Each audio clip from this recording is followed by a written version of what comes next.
incorporen a las tecnologías digitales como motores de la transformación social y educativa. En este marco surge Puentes Digitales para la Equidad Educativa, un proyecto que busca impulsar el desarrollo de soluciones digitales y generar condiciones para una educación inclusiva y de calidad, que potencie el desarrollo pleno de todos los niños, niñas y adolescentes, con foco en quienes sufren mayor vulnerabilidad en Uruguay, así como compartir aprendizajes del camino recorrido en Uruguay por Plan Ceibal, que permitan replicar y adaptar este modelo en otros países. La educación es uno de los derechos fundamentales de la infancia, y garantizarlo requiere el compromiso de toda la comunidad educativa.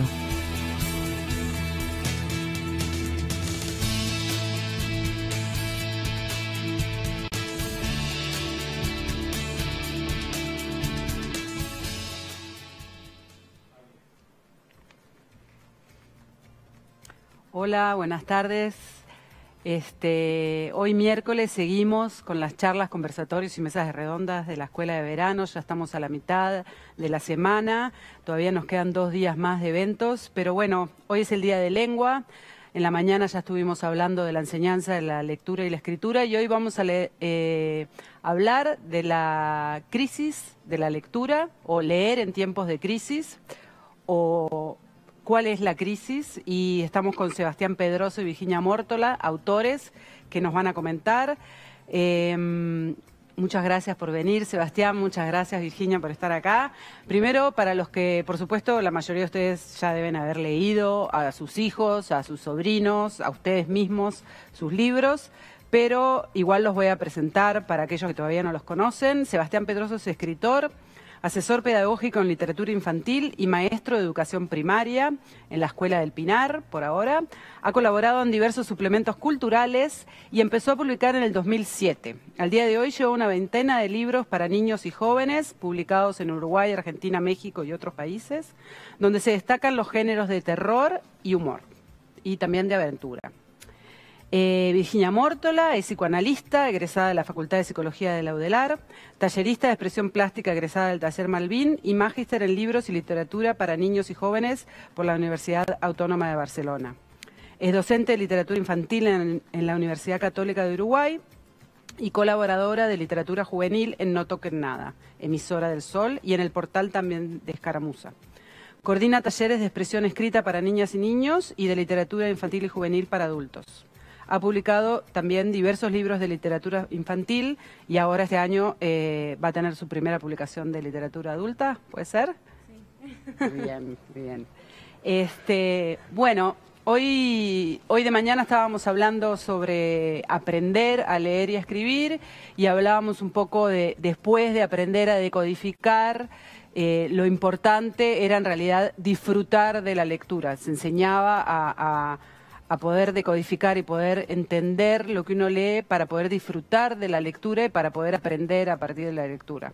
Y hoy vamos a hablar un poco de cuando ya sabemos leer, cuando los estudiantes ya saben leer y cuando los adultos que ya sabemos leer, qué es lo que está pasando.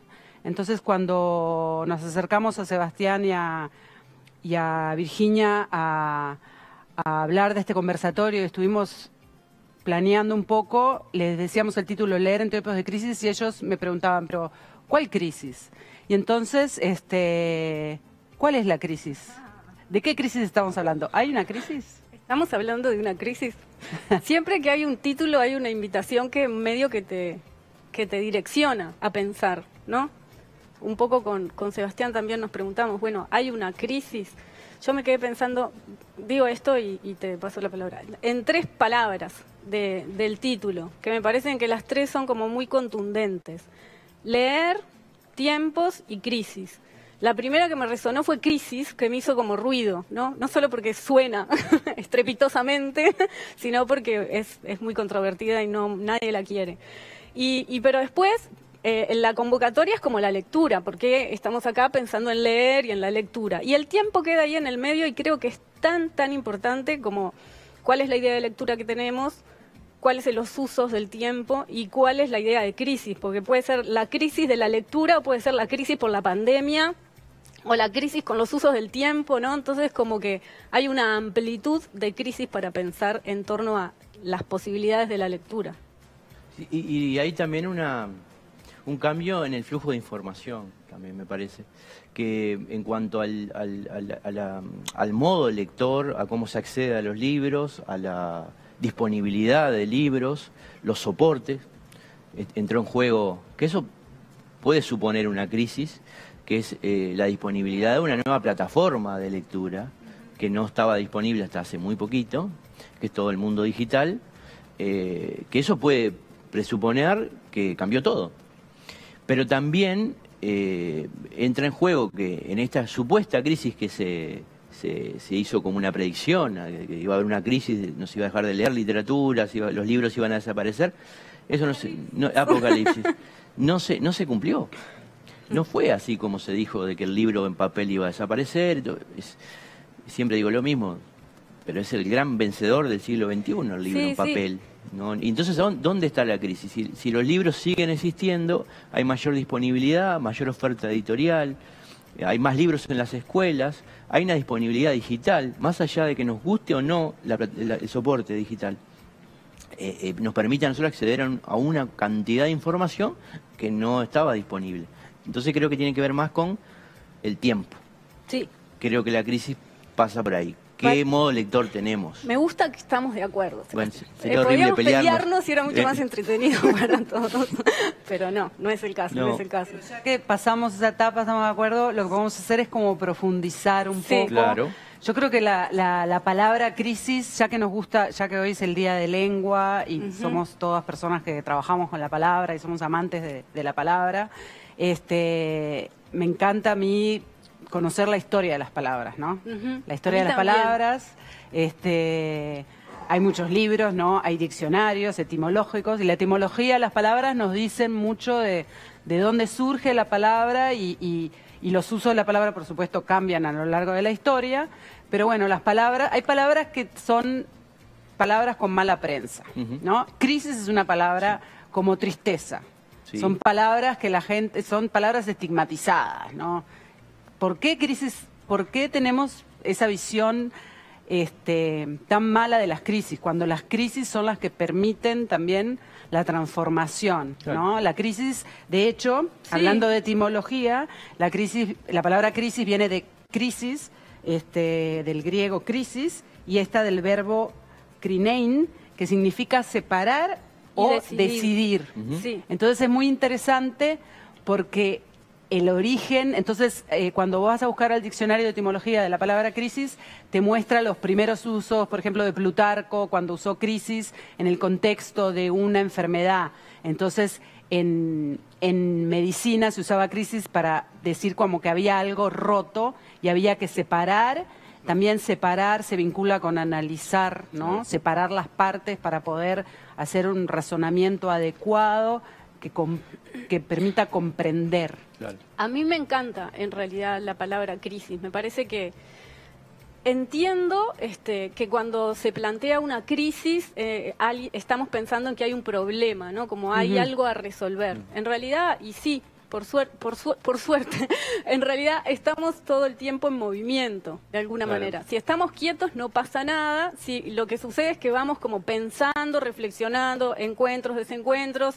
Antes no se escribía, no escribíamos. Cuando aparece la tecnología de la escritura es una crisis también, porque había todo un temor a la pérdida de la memoria, porque se iba a registrar, entonces ya nadie iba a recordar con su memoria lo que iba a quedar registrado. Ahora con las pantallas, por ejemplo, está como la cuestión de quedar atrapado, como si la pantalla tuviera manos y nos agarrara y nos dejara. Me parece que ahí hay una cuestión, la crisis pensada en ese sentido, yo la pienso más como una cuestión de vínculos, en realidad. Cómo nos vinculamos con el libro, cómo nos vinculamos con los estudiantes, cuál es el tiempo que dedicamos a las cosas, en realidad, y ahí es que me gusta mucho pensar la crisis más como aventura, que la incertidumbre, que creo que es lo que no está bueno, como la idea de la incertidumbre nunca es muy bienvenida, siempre tenemos como una gran tendencia a clasificar, nombrarlo todo, que es muy importante para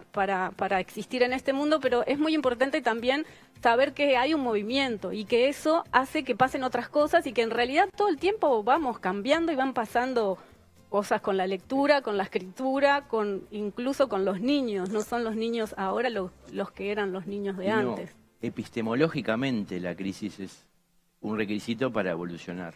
En la ciencia, la palabra crisis es oportunidad. Y creo que a nivel educativo, yo creo que hay una crisis, ¿no? Pero creo que es una crisis que se modifica, esa misma crisis. En educación, por lo menos, creo que siempre estamos en crisis. Porque la educación se plantea problematizar el presente y modificar. Entonces, sin crisis no tiene sentido. Entonces, siempre estamos en crisis. Ahora, en cuanto a lo puntual de la lectura, creo que la crisis no pasa por el deseo de leer. No pasa por el disfrute de la literatura. Creo que eso es inherente al ser humano, lo necesitamos para entendernos, para vivir.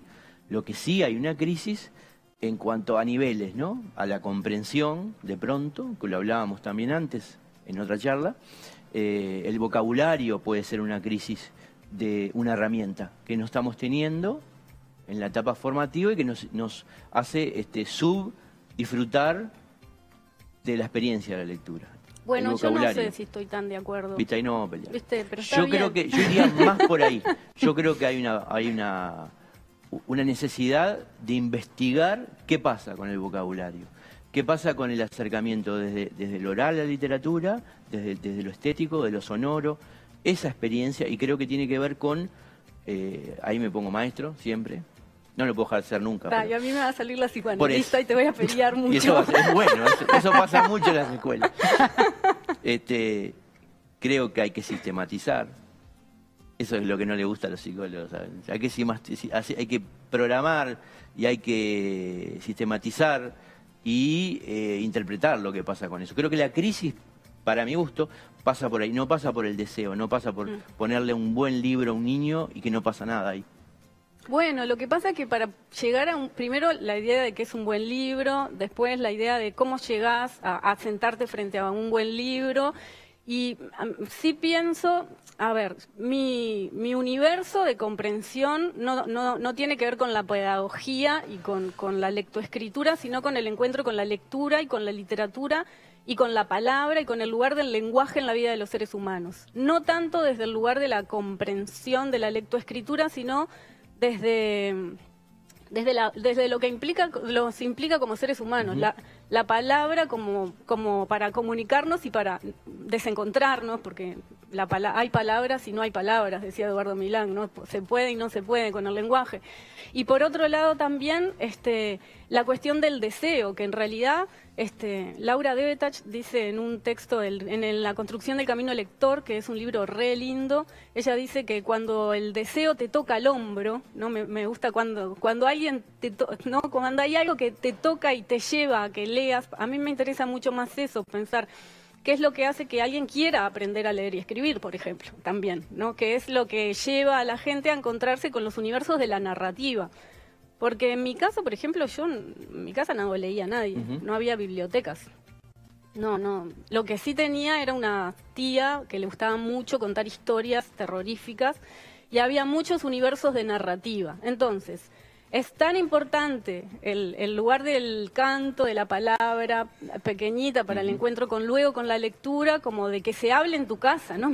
Cuando dices, no, pero no me habla, y vos le contás algo, le decís. Claro. Entonces, llegar al universo de la lectura y poder pensar en cuál es el lugar de la lectura y cuál es la importancia de la lectura, para mí está enlazado completamente con cuál es el lugar de la palabra, del lenguaje, de la narración en la existencia, ¿no? Cómo nos habita eso.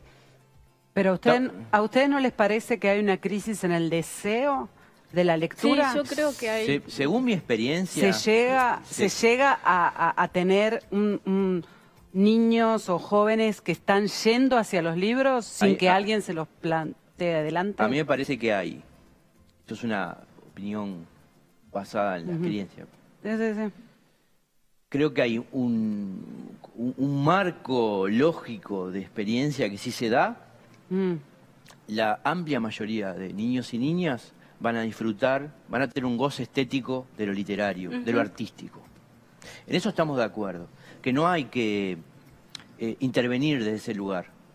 Sí creo que lo que hay es que el mediador tiene que ocupar un lugar de formación personal Claro. para facilitar la experiencia. Y que ahí también se puede configurar una crisis. Sí. También el maestro, el profesor, el bibliotecario, el bibliotecólogo tiene que tener una formación, pienso yo, que le permita tomar buenas decisiones en cuanto a los Sí. espacios y a las lecturas. Yo creo que lo del vocabulario, para ampliar un poco eso, tiene que ver con que si uno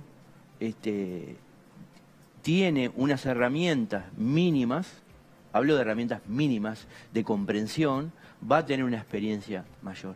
Yo no digo que yo tenga que saber lo que es el arte abstracto para ir al MoMA y salir desmayado de la fascinación. No digo eso, porque lo mismo una persona que tiene formación a una persona que no tiene formación se ve un Rothko y le pasa algo. Sí.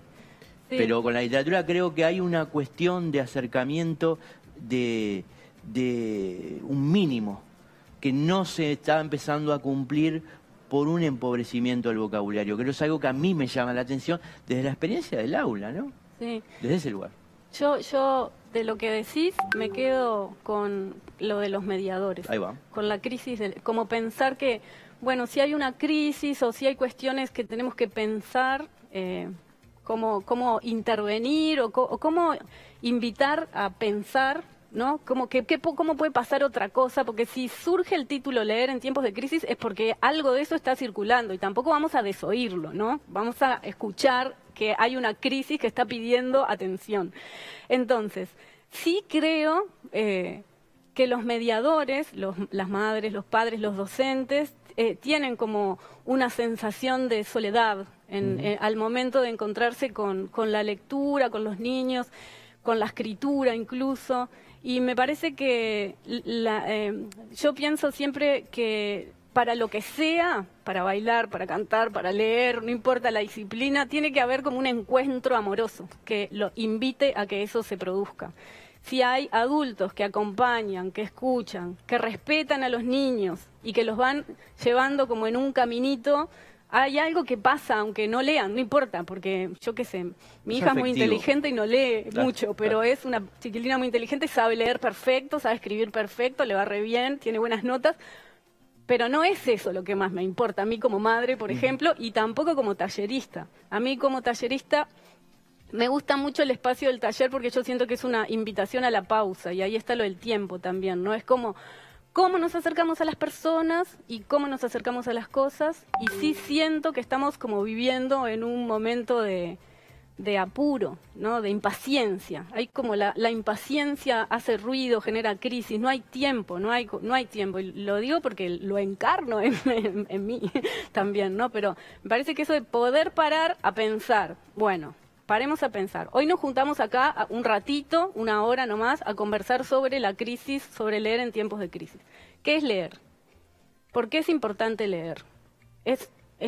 ¿Cuál es la importancia de la lectura o de la literatura? A mí me gusta siempre pensar en la literatura, pero yo para venir acá leí cosas, por ejemplo, no repasé cosas de ficción y de informativas. Claro. Es tan importante la ficción como los libros informativos. Ahora, ¿por qué es importante el acercamiento a la lectura? Para aprender conocimientos, pero ¿por qué para mí es importante el acercamiento a la literatura? Y tengo una respuesta que me doy yo misma, que es que en realidad es un modo de poder pensarnos como seres humanos en esta existencia en la que estamos, que muchas veces entendemos, muchas veces no entendemos, pero las narrativas nos ofrecen la posibilidad de ir como reflexionando, pensando y nos ordena. Y nos ofrece libertad, sí. Yo entiendo lo de la libertad, pero creo que hay un derecho también. Sí, total. Que es el derecho a apreciar el arte.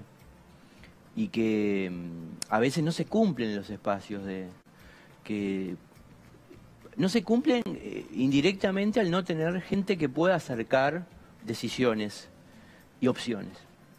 Entonces la literatura forma parte de un conglomerado de situaciones que ante una crisis se elimina. ¿Qué es lo primero que se elimina? Se elimina lo cultural. Si vas a recortar, y bueno, ¿qué recortamos? Y el cine, recortamos la poesía, recortamos el teatro. Entonces hay una cuestión de que este tiempo, esta crisis, la velocidad, bueno, se tiene que obtener resultados. Hay Sí. que obtener resultados. Y el resultado no viene por el lado de la apreciación estética del arte. Entonces hay una lucha siempre, que eso es una crisis constante de ¿qué está haciendo un docente, un tallerista? No, porque hay una decisión de ir a ese taller, ¿no? Sí, En ese sentido. sí, sí. Pero ¿qué está haciendo un docente leyendo poesía, una obra de teatro? Esa es una crisis que no creo que estemos muy mal en eso, sino que tanto familias como docentes entendieron de que esta pregunta que te haces vos, hay que hacérsela. Sí, yo ahora que te escuchaba pensaba, yo valoro muchísimo el trabajo de los maestros comunitarios porque me parece que son como eslabones fundamentales para que el derecho sea, Claro. ¿no? Porque es verdad que uno puede plantearse idealmente cómo tienen que ser las cosas y trata de hacerlo dentro de lo que puede en su proximidad, pero es cierto que hay muchos niños y muchas niñas que no tienen acceso y ahí eso es un problema grave, serio y que Sí. requiere muchas dimensiones de análisis. Ahí, ahora que mencionabas el rol de los maestros comunitarios, también los maestros comunitarios tienen un eje de trabajo que es las familias Sí, sí, sí. y un acompañamiento muy importante en esto que tú hablabas también de la crisis de la mediación, De la mediación. ¿no?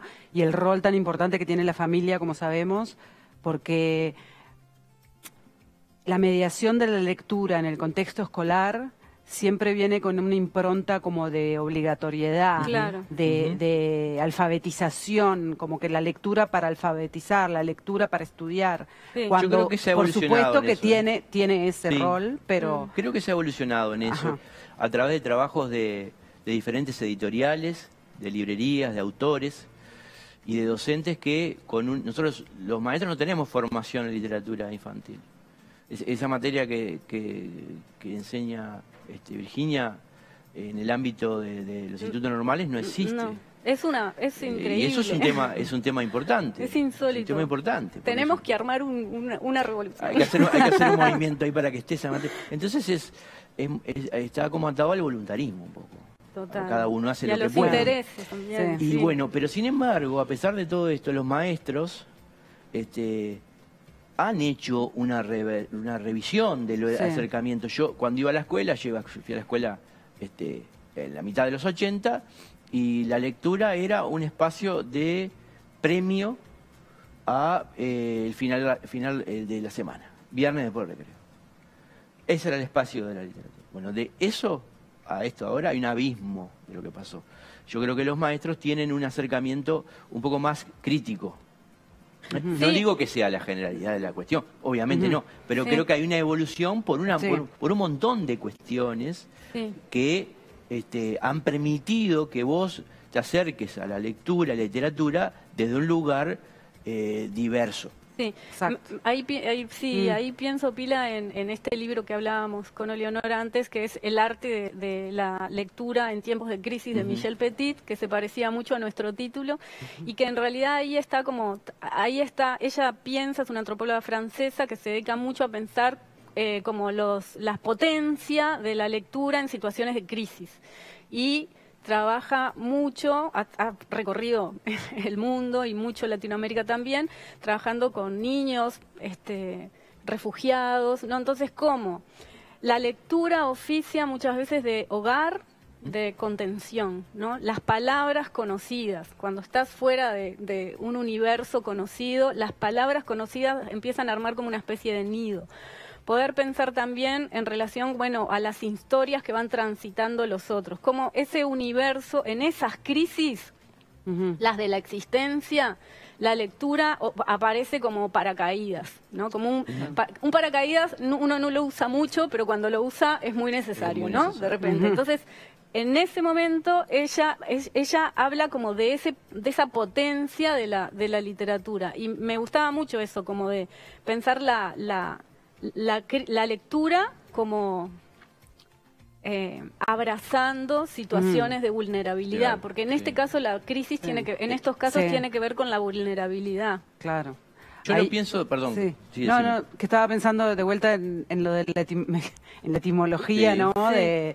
De crisis como algo que está separado, que está roto. todo lo roto tendemos a buscar repararlo. Entonces la lectura es un vehículo para la reparación, muchas veces. La reparación de algo que queremos como lograr un encuentro de vuelta, ya sea de uno mismo, una reparación, una autorreparación, claro, o una reparación de un vínculo con el otro o con la comunidad también. Y siempre hago el ejercicio yo de ver mi biografía lectora, ¿no? Sí. Yo tengo 44 años y cada vez leo más. Y cada vez la imagen me abruma más. Cada vez puedo lidiar menos con la cantidad de oferta de series, de películas, no tanto, ¿no? Con ese formato de delivery de historias. Pensándolo así. Cada vez puedo lidiar menos con eso. Sin embargo, cada vez quiero leer más. Y yo busco una explicación en eso. Eso también es una crisis. Porque hay una variedad que yo no puedo acceder por la forma que está presentada. Sí. Entonces, ¿por qué me hice lector yo y este lector que tiene este recorrido? No tengo idea. No tengo idea. Entonces, ¿cómo hago? Había que hacer ruido, algo en ese momento. Para enseñar eso. Bueno, pero si yo no tengo idea cómo... Ahora, hago una reflexión que me ayuda a mí. Para mí, mi experiencia en la lectura se parece a un refugio. Es lo más parecido que hay a un refugio. Sí. Pero eso está atado a una construcción psicológica, afectiva mía, que no es transferible. Sí. Entonces, ¿con qué me quedo yo? Me quedo con que hay un misterio también en cuanto a las historias, ancestral, poné lo que quieras, místico, lo que quieras. Pero una buena historia tiene eso, que no podemos ver bien. Por eso yo separo un poco la crisis de la literatura y de lo artístico. Creo que la crisis pasa por un elemento estructural de lo que nos pasa con la información escrita y con la lectura a nivel global, en la lengua, digamos, ¿no? Por eso hablo del vocabulario y del acceso a la información y de los mediadores. Creo que la literatura es como la gran triunfadora, porque trabaja con ese misterio, con esa situación que no podemos explicar muy bien, ¿viste? Sí, pero hay que llegar también, ¿no? Porque sí, claro. Es como, claro, también hay que llegar hasta ahí. A mí me parece interesante meter la otra palabrita, tiempo. Tiempo. Sí. Porque sí si uno mira los números de las encuestas, si uno mira las estadísticas, hay una crisis en las prácticas sociales de la lengua, una crisis en el sentido de que hay una transformación, sin una crisis, sin un sentido peyorativo, simplemente hay una transformación de las prácticas. Y están muy atadas a lo que estuvimos mencionando hoy, que es el tiempo. Si uno vive acelerado o uno vive intoxicado de información, cómo hacer esa pausa que es tan necesaria para la lectura profunda, porque no es lo mismo leer un tuit de 140 caracteres que poder leerte 4 páginas seguidas para poder engancharte con una novela, por ejemplo. Entonces, el manejo del tiempo en la sociedad actual... Este tema tiene 20 millones de puertas que se abren y se empiezan a abrir. Sin embargo, uno asociaría a un adolescente de 14, 15 años... Con mucha carga de información, de ansiedad, con una agenda súper poblada, súper apretado todo el tiempo, y sin embargo, son los que más se cuelgan a leer esas sagas de 400.000 páginas, que es una lectura de inmersión, de tiempo. No sé cómo se explica eso. Sí, yo entiendo algo de eso. ¿Soy más optimista yo? ¿No? Sí, yo pienso en eso también. No, me parece re importante. Porque ahí y está buenísimo poder salirse de los modelos que manejamos nosotros. Yo no leo cada vez más. Yo leo bastante porque tengo que leer por mi trabajo, pero por placer, de verdad, leo re poquito. No, soy honesta conmigo, no leo lo que me gustaría leer porque no tengo tiempo, porque siempre estoy apurada. Y ahí está, vivimos como atravesados por el tiempo de Cronos, que es como la cosa cronológica del tiempo y de la eficiencia, y hay como un olvido como del dios Cronos, del dios Kairos, que es el otro dios del tiempo de los griegos, que es como el de la pausa y el momento oportuno, ¿no? Hay algo de la experiencia lectora, que es lo que más me interesa, no de la lectura. Hay algo de la experiencia lectora que se pierde, es verdad, hay como algo de una crisis que tiene que ver con eso. Iba a decir otra cosa y me olvidé. Bueno, pero creo que te entendimos. El tema es hacer elecciones, tomar decisiones con respecto a la lectura. Ya estamos invadidos por un modo de vida. Ya me acordé, después lo digo. No, decilo. Si no, no va. No, que los circuitos de lectura de los jóvenes son otros. Que, por ejemplo, podemos decir, los jóvenes no leen o leen porquerías. Está bien. Porquerías para mi canon de lectura, pero hay un canon construido, hay una construcción de canon de lecturas, claro, que a mí me guste o no, es otra cuestión. Yo no puedo juzgar o no juzgar, pero es un hecho de la realidad que los jóvenes leen mucho. Escriben en Wattpad, compran muchos libros en book readers, hay booktubers que necesitan leer para armar el video. Hay todo un circuito que se escapa a el universo adulto, digamos, de los docentes y los bibliotecarios, que no quiere decir que no exista y que no quiere decir que porque no lo hacemos nosotros sea malo, ¿no? Quiere decir que es otro movimiento. Y por eso yo soy muy optimista. Y siempre pienso que todo lo que está raro o que no nos gusta es una gran posibilidad para poder pensar, bueno, ¿y cómo estaría buenísimo que interviniéramos? ¿Qué se puede hacer con esto, no? ¿Cuáles son las posibilidades? Siempre hay posibilidades. Hoy más que nunca. Yo crecí en una zona semirural de Colón, cerca de la perimetral. Tuve una experiencia con la naturaleza fantástica. El libro, en mi caso, era una experiencia escolar, limitadísima. Sin embargo, significaba esto del refugio.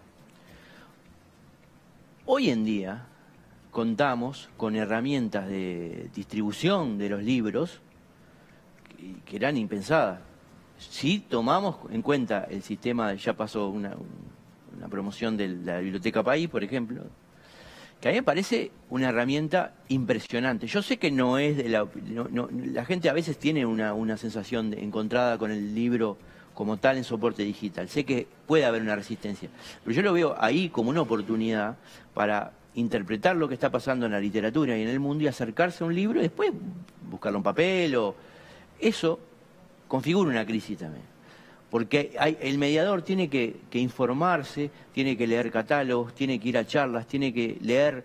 Y creo que la crisis de la adaptación y del progreso en cuanto a interpretar lo que está pasando con la lectura, viene por ese lado también. Viene sí, por posicionarse en un lugar de que, bueno, hay que ver qué está pasando. No podemos forzar. El lector, que era yo en Colón, que me ponía abajo de una higuera a leer 3 horas, no existe más. No, hay una cuestión nostálgica, que siempre es como esa idea de que acá otra vez el tiempo, pero otro tiempo, todo tiempo pasado fue mejor. En realidad, bueno, todo tiempo pasado fue pasado, ahora hay otras posibilidades. Y la existencia de la escritura, como decíamos hoy, que se le suma a la del libro, de acceso para todos, a la pantalla, con el surgimiento de los libros en digital, el mundo del libro material concreto cobra una vida muy potente también, ¿no? Porque justamente se diferencia por su materialidad y por todo lo que la materialidad ofrece.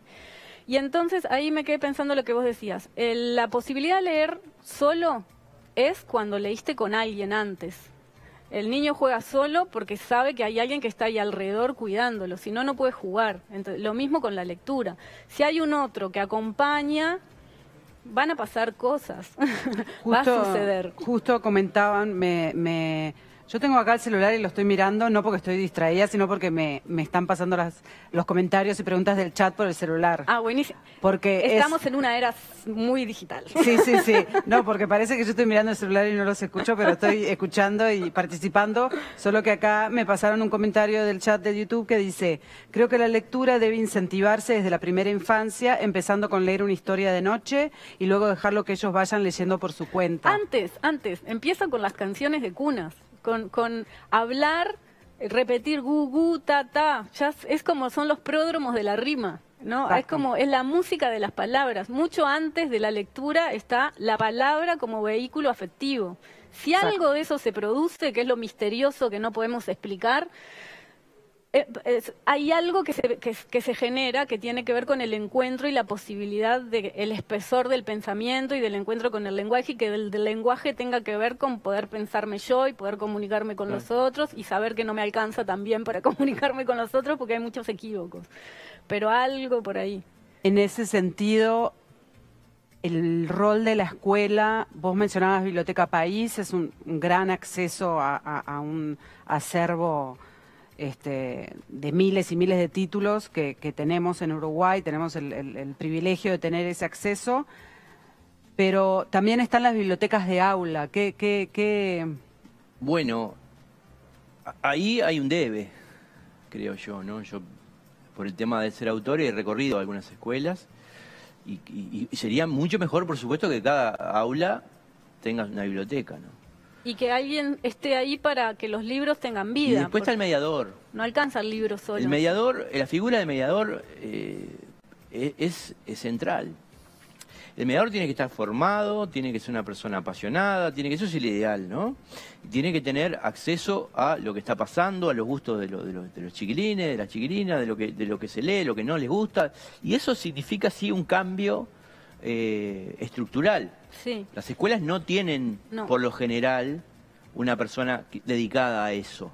Y hay mucha avidez también, ¿no? Porque hay muchas maestras, muchos maestros, muchas escuelas que tienen libros y no saben qué hacer. No es que no quieran o que no lo deseen. A veces no pueden porque hay mucha burocracia que lamentablemente interfiere en ahí me pongo la camiseta. Ponete, a ver. Porque yo creo que lo que les sobra a las maestras es la avidez. Por eso, lo que estoy diciendo. Por eso te digo que si vos le das dos palitos... No te estoy... Tipo defiende, por la duda. No es eso. Es que falta la estructura. Total, no hay. Porque vos le das esa herramienta a los maestros, le das una biblioteca y decís, bueno, mira, la maestra tal se va a dedicar a esto. Esa maestra se va a ir a formar sola. De su sueldo va a ir a formarse sola. Entonces, eso es una potencialidad impresionante que tenemos los docentes, que tenemos dentro de nuestra formación. Sabemos que es dinámico, sabemos que ahí no hay una crisis. Sí, hay un libro muy buenísimo que se lo recomiendo a todo el mundo y está en internet. ¿Biblioteca País está? No. Se llama La música de las bibliotecas y dice algo así como política y poesía en los espacios públicos hoy. Y hoy es el 2021. Lo escribió Daniel Goldín, que es para mí es una persona muy admirada, que fue el director de la Biblioteca Vasconcelos. De la biblioteca, no, ya no más, hace un tiempo que ya no más.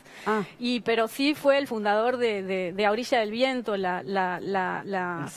sello del Fondo de Cultura Económica, y bueno, y piensa mucho en relación a esto, y él en ese libro habla mucho, es un libro que lo escribe en plena pandemia, y habla mucho de algo de esto también, ¿no? Bueno, de cuál es el lugar de los espacios públicos. ¿Qué pasa? Porque está buenísimo que se sume la tecnología y la virtualidad, pero ¿qué pasa con los espacios públicos y con los encuentros? ¿No? ¿Qué pasa con ese resonar? Y ahí pienso yo también, como la mayoría tengo muchas amigas y conocidos muy dedicados. Toda la gente que yo conozco que está cercana a la literatura infantil es muy apasionada. Es como muy voluntariosa incluso. No tendría que ser así porque es fundamental de lo que estamos hablando, ¿no? Estamos hablando de la construcción subjetiva y de pensamiento y de posibilidad afectiva de las infancias que son ahora, pero van a seguir siendo después seres mayores. Y una biblioteca, para que funcione, no es libros. Lo primero que tiene que haber es un ser humano que reciba a las personas que se acercan y que más o menos conozca los libros y que respete a las personas que llegan y que, como decía Michelle Petit, que la cito otra vez, porque también la admiro mucho, tiene que ser un encuentro hospitalario, donde hay lugar para la palabra y también para el silencio, no solo para la palabra. Y para la diferencia, ¿no?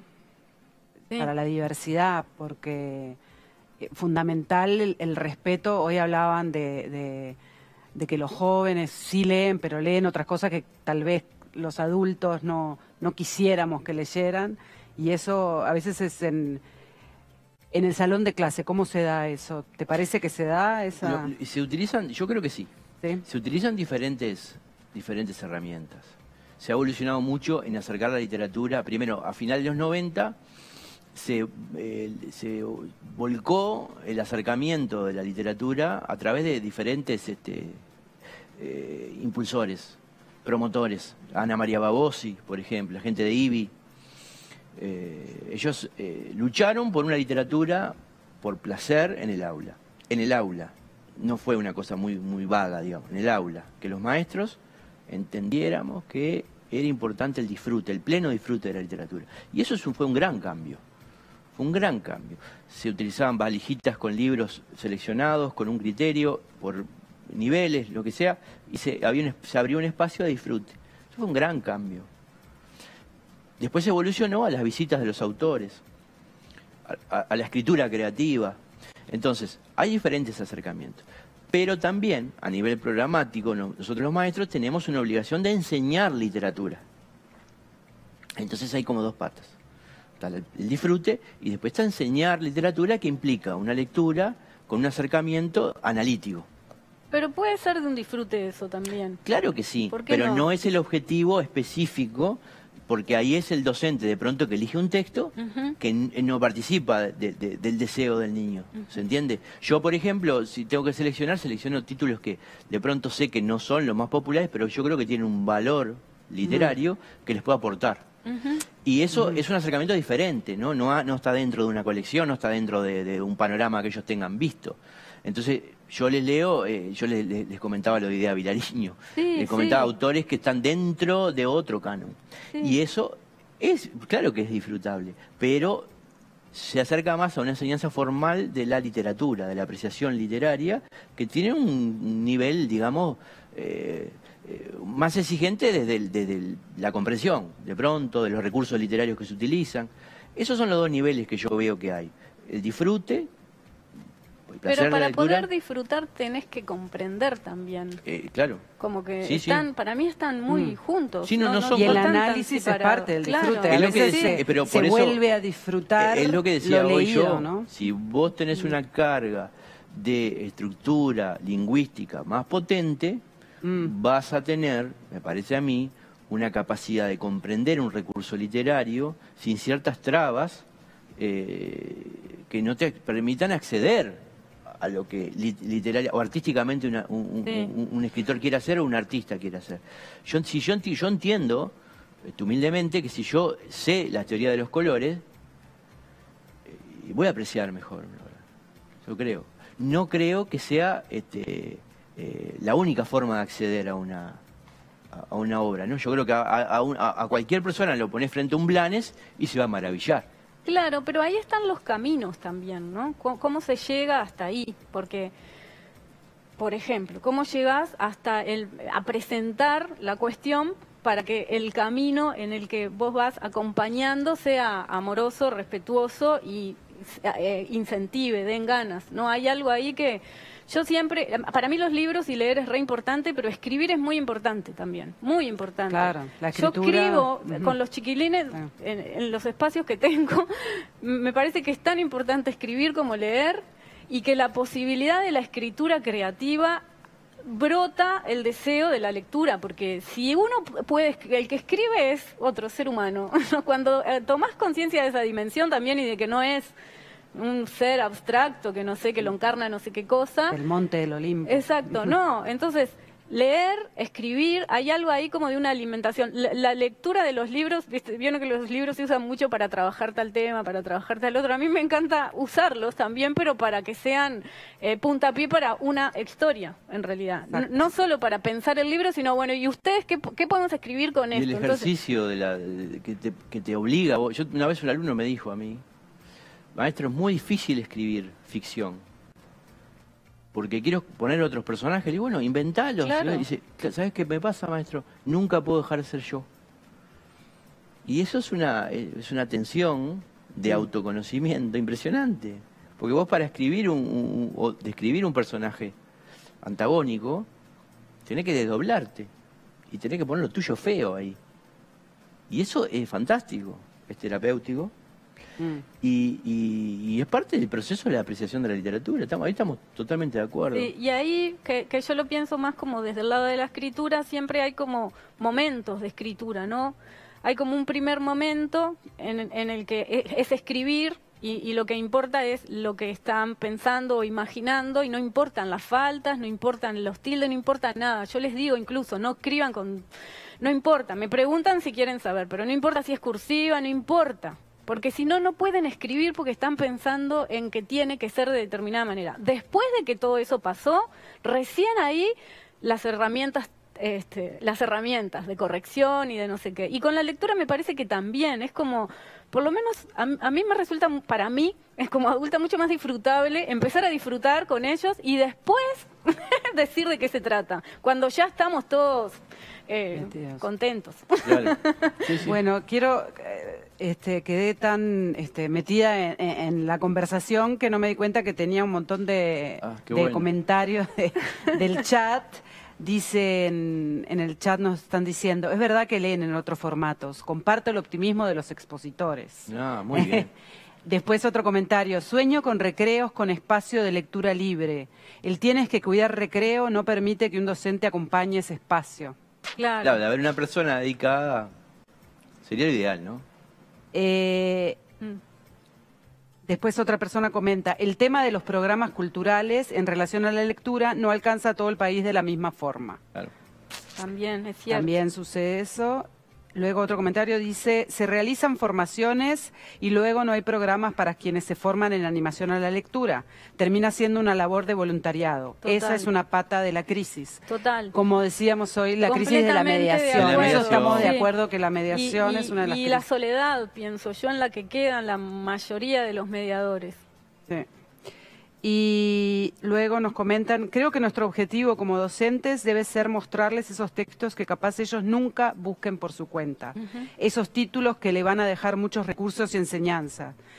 Otra vez hablando de la mediación, el docente también como un guía, como un puente, como ¿no? un puente, ¿no? Facilitador. Un facilitador. Lo que pasa es que atrás de eso hay un requerimiento de formación, Sí. me parece. Si nosotros los Del docentes... propio, de formación Y claro, docente. Sí, claro. De Y formación nosotros docente. tenemos que fomentar algo de lo cual nos formamos, somos autodidactas.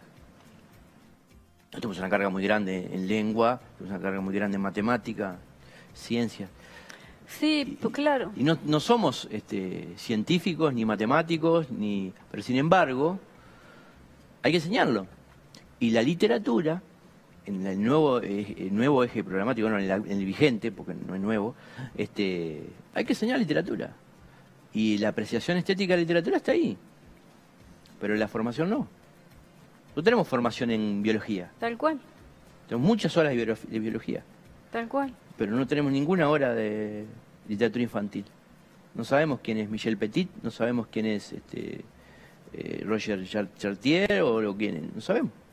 Totalmente. Sí lo sabemos, ¿por qué lo sabemos? Porque los maestros tenemos como esa campanita que te dice, si voy a enseñar esto, y tengo que ver qué pasa. Sí. Y bueno, si vos sistematizás una formación, se va a potenciar todo. Sí. Es increíble. Igual la literatura infantil como campo de estudio específico es nueva, porque como campo de estudio específico se funda en los 80, o sea, no hace tanto. No. Pero desde los 80 ahora han pasado tantas cosas. 40 años, Sí, 42. 42, pero mucha intensidad en Sí, ese sí, momento. sí, sí. Y mucho Sí. estudio de ese campo de estudio específico. Pero también todo va como moviéndose lentamente, pero yo siento que este es un momento muy fermental en nuestro Sí. país, en el que hay como mucho deseo de mucha gente y muchas personas están pensando. Y a la teoría, no solo conocer teoría vinculada a cuál es el lugar de la lectura, bueno, porque pensar la lectura implica la pedagogía, la psicología, la filosofía, la antropología, es como, hay muchas disciplinas que la engloban. Además de eso está como conocer libros, una cosa súper práctica, cómo seleccionar libros. No sé, hay muchísima cantidad de libros, uno entra en una librería y queda mareado si no conoce más o menos cómo orientarse, qué elegir. Eso se aprende también. En eso está como la parte de la educación. Hay una educación, para mí la educación tiene que ser para los educadores primero, para ver cuál es el modo de educar a los niños. Entonces, si no hay una formación para educadores, es muy difícil que les llegue a los niños. No es que no haya educación en lectoescritura, no estoy diciendo eso. No, eso hay. Yo solo hablo de literatura En infantil, literatura, que es lo que... Sí, sí, de literatura y de mediación Sí, para la de mediación a la de lectura. mediación Lengua para y la- Exacto. escritura tenemos Claro, formación. cómo pensar la mediación de la lectura y cómo generar espacios de formación. Ahí tenemos... Es muy lindo porque decimos, esto nos falta, pero quiere decir que hay que construir también, ¿no? Bueno, lo anotamos. Notamos Como requerimientos. otro más de los proyectos que nos queda pendiente para el Escuelas de año. verano, otoño, invierno, primavera. Exacto, temporada 2. Bueno, nos quedan 10 minutos y me gustaría ir cerrando. Y ya que mencionamos a varios de nuestros preferidos, Michel Petit, Roger Chartier, quería mencionar a Marianne Wolf, que es una de las personas que también es una persona que estudia estos temas y tiene su último libro que se llama Lector vuelve a casa, ¿no? Y habla de esta crisis y se llama Reader Come Home. Entonces, estaríamos de acuerdo que para que el lector vuelva a casa, estaríamos necesitando que se facilite un poco más, trabajar un poco más sobre la mediación, no solo en el contexto escolar, ¿no? Yo creo que sí. Sí. Es que primero, si hay muchos docentes que saben, después todo eso se multiplica. Está el misterio. Eso ya está. El libro va a funcionar.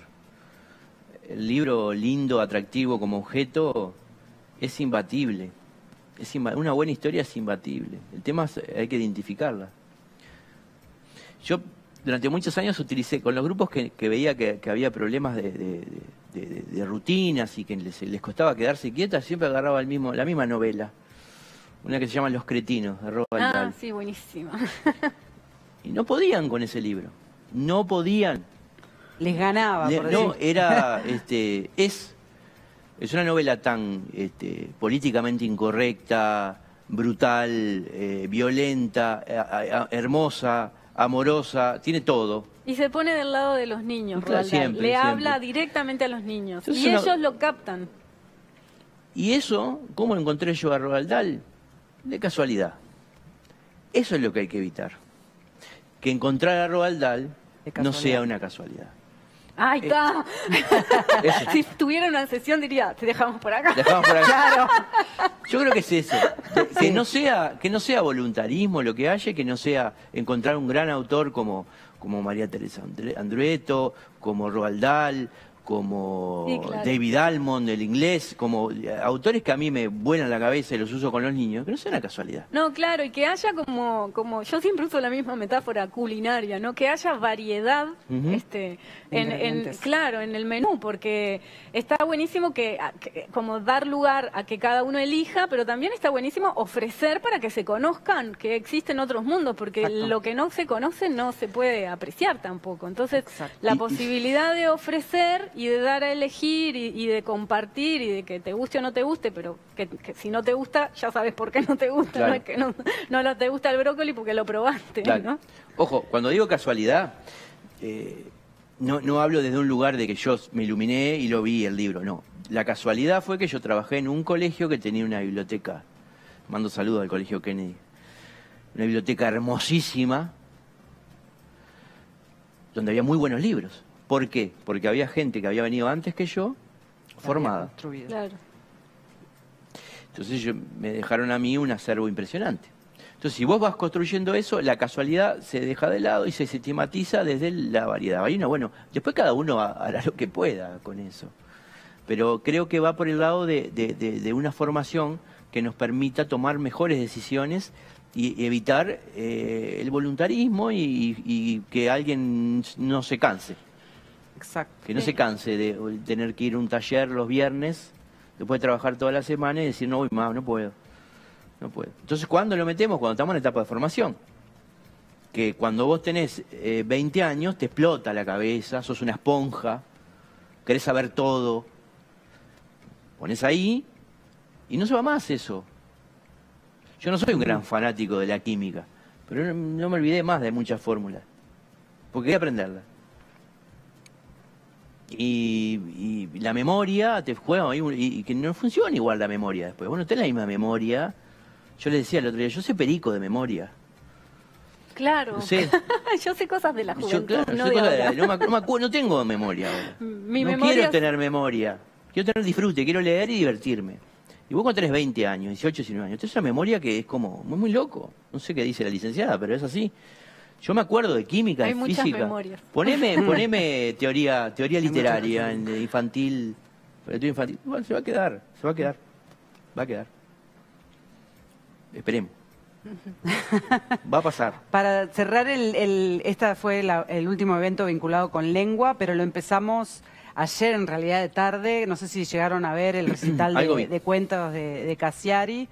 Y leyó 3 cuentos. Más que leyó, actuó. Narró. No sé cómo- Sí, narró. Narró, sí, Es un es un narrador. Es un narrador, performer. es un performer, en su performance, el primero fue uno de mis, lo amé, el primero, y decía cómo su padre despertó, que el rol de los padres, decía, en este caso hablaba de la lectura, justo, pero decía que su padre le despertó la pasión por la lectura, y que el rol de un padre, y yo diría que de un mediador, el legado que deja es despertar la pasión, ¿no? Y nada más y nada menos Sí. que eso. Sí, ¿Qué tema Despertar es? la La pasión, pasión. ¿no? sí. Sí. Uno sí. de los libros que leí con más avidez en mi vida fue un libro que me regaló mi tía Mireya, que era directora espiritual de la Escuela Científica Basilio. Era medium, mi tía. Ah, bueno, ya te- En su Una buena. biblioteca tenía libros de cosmética y de espiritismo. Y se me regaló un libro que se llamaba Señor Dios, soy Ana. Y claramente Qué- yo no, qué buen título. no sé nada de Dios, no me acuerdo nada de Dios del libro. Me acuerdo de Ana, que no se le veía nunca la cara. Entonces yo seguía leyendo porque había algo en la narración que nunca terminaba de develar a Ana y había algo en la ilustración que nunca terminaba de develar a Ana. Entonces yo seguía leyendo porque A ver si necesitaba descubrías descubrir a Ana. algo. Y a la vez era el libro que me regaló mi tía poco antes de morirse. También era como que yo quería leer algo Un ahí nexo, era algo que místico. tenía que ver con mi tía. Entonces lo que hace que uno lee está como poblado de afecto y de otras intenciones que van mucho más allá de saber o no saber leer en realidad. Y es medio inexplicable. Entonces, hoy mi hija de 3 años me preguntó, papá, ¿por qué está todo lleno de libros esta casa? No sé. No sé si hasta es muy sano. Porque no hay espacio para un espacio para apoyar un vaso. Entonces es raro, ¿viste? Enseñar eso, mediar en eso, en una pasión. Sí. Vos lo hacés porque sabés que está bueno, que está bien, que tu mundo se amplía, que la posibilidad de ser una persona empática se potencia, que ves otras cosas. Pero la pasión creo que no se puede ni sistematizar, ni enseñar. A mí me gusta, hace poco hablaba de eso, a mí me gusta la gente apasionada. Pero me gusta el pisero apasionado. Claro, claro, Me gusta claro. el taxista apasionado. Porque quiero vivir así. Sí, claro, ya esos son unos universos ideales donde Y cada la uno literatura, puede- bueno, yo creo que la literatura tiene eso. La literatura nos lleva a un lugar apasionado, ¿viste? No sé si nos hace mejor persona o peor persona, eso no lo sé. Porque, yo qué sé, seres terribles de la humanidad eran muy lectores. Sí, no tiene que ver con Y eso. escribían y no sé qué. No, ni solo con el disfrute tampoco, porque queda como por momentos queda muy subrayado el disfrute y en realidad la dificultad hay que elogiarla también, ¿no? La Sí. dificultad, poder enfrentarte a la dificultad, sentirte que no podés y hacerlo y Sí. después es pasar hacia el otro lado, eso es muy gratificante. Como que ese también. lado también es muy valioso, no solo el disfrute. Yo no, cuando hablo de literatura no pienso en el disfrute solo, sino en en la incomodidad también, ¿no? En que algo te sacuda un poco de tu propio lugar en la vida en el que estás puesto, ¿no? Como poder moverte un poco también. Sí, es un desafío, te reta, sí, hay muchos libros que si uno tiene la capacidad de analizarlos y acercárselo a los lectores más chicos, vos ves que hay un movimiento, que pasa algo, que no es solo la decodificación de un texto ahí, que pasa algo afectivo, Sí. ¿no? En sexto, durante muchos años, tuve que comprar varios ejemplares del diario de Ana Frank, que es un libro que no me gusta nada a mí. Querida Kitty. Pues muy triste. Es tristísimo. Se lo compro. Digo, no me gusta no porque sea malo, sino porque me produce porque sé el final, sé el contexto de lo que sufrió. No es una elección mía, yo no puedo con eso, me pone triste. Sin embargo, ellos quieren experimentar esa tristeza, ¿viste?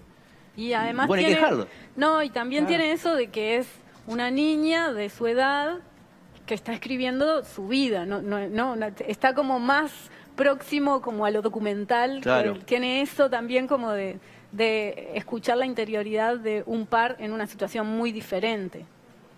Claro, pero saber el final a mí me... No digo que me no mata, sea triste, me mata. Pero entiendo el interés ahí de los chiquilines. Claro, sí les encanta. Bueno, había otra pregunta más, pero creo que queda para la temporada 2.